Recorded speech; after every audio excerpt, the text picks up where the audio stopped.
Branko Anderluh, pravi derbi, ki je upravičil to ime, vendar nikako se ne moremo izogniti občutka, da je bila tekma izgubljena predvsem zaradi izgubljenih žog in pa zastreljenih najstrožjih kazni.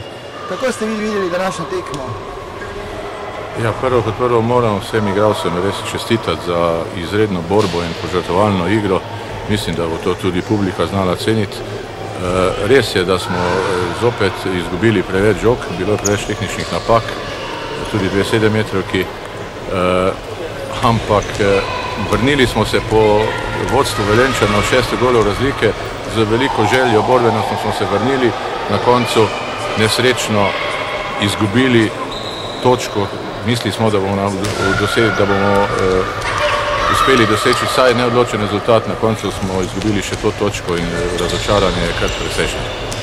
Danes je bila dvorana Zlatorog v zadnjih minutih res tista prava kot pred nekaj leti.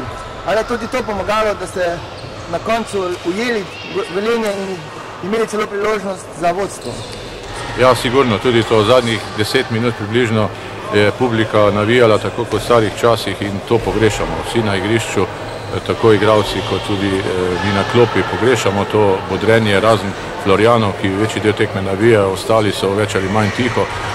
Danes pa potem, ko smo začeli loviti ekipo Gorenja, so se tudi oni prebudili in tudi to nam je dalo dodatni navdih, da smo jih ujeli. V soboto že nov velikan v dvorani Zlatorog, Atletico Madrid. Ja, zopet ena težka tekma, verjetno še težja kot to.